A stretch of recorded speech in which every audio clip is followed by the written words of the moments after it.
For both Nishida and Miki, the formation of the historical world involves human actors, and yet human actions and interactivity is a partaking in the world's own self-formation of its formlessness. That is, poiesis, even as praxis, is an auto-poiesis, reducible in its originary formlessness neither to an object nor to our subjectivity. It is truly an event, essentially expressible only in the middle voice. For Nishida, we partake in this self-determination of reality itself through the process of an active intuition, whereby we act upon what we see, and we see in accordance with how we act. Our cognitive engagement with the world always already involves our embodied interactivity with and in the world. And as we go about determining, that is, giving shape to the world around us.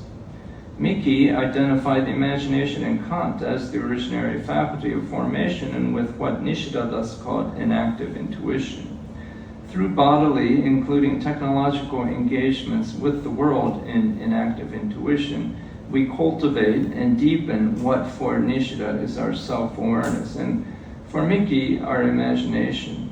But our acting in the world, shaping it, is also the world's own self-shaping. Likewise, self-awareness and imagination is the world's self-forming of its formlessness, moving from the made to the making, form to the forming. We are thus creative elements of the creative world, a creativity happening around us and through us that is neither merely subjective nor merely objective, neither merely passive nor merely active, the primal appearance of Auto-Poiēsis.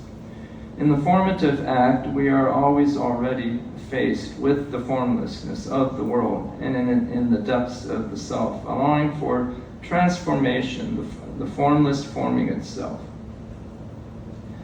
Both Nishida and Miki were responding to Kantian dualism, but the one feature from which Kant admitted he could not abstract, preceding and independent of the determining act of synthesis, was givenness.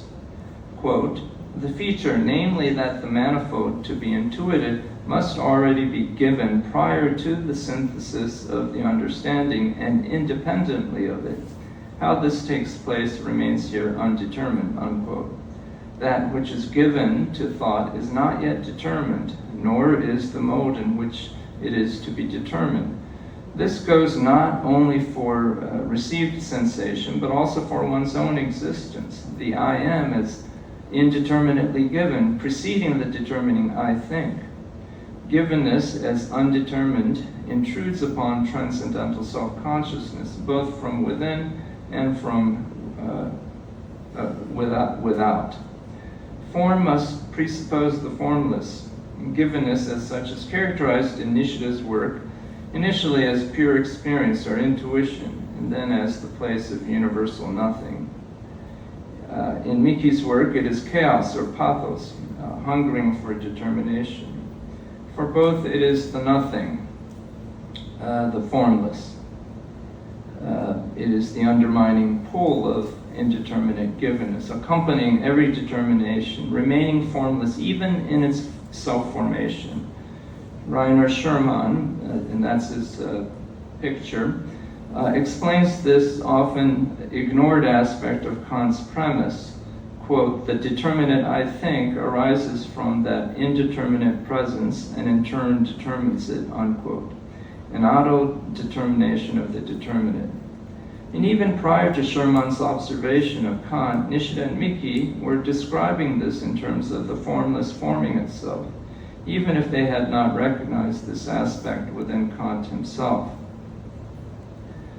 Miki's concept of the imagination as the formation of forms develops Nishida's concept of the self-determining place of nothing, and both express the notion of a self-forming formlessness.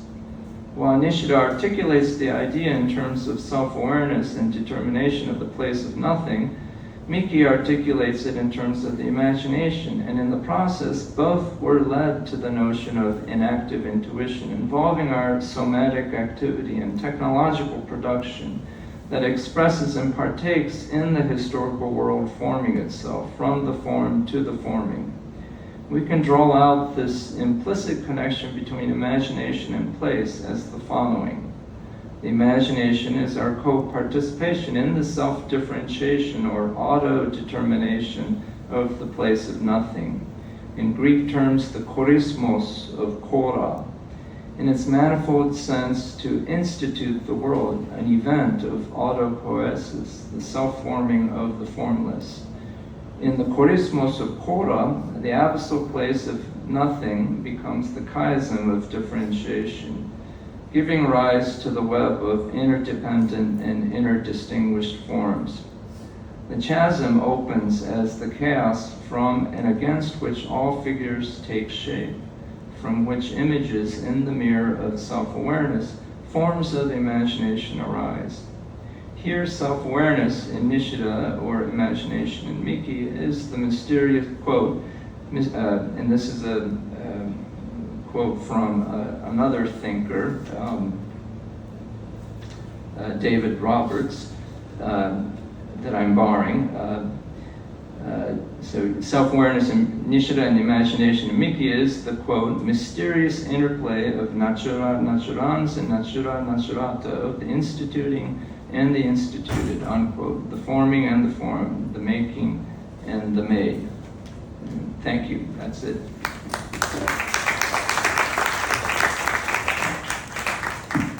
So we have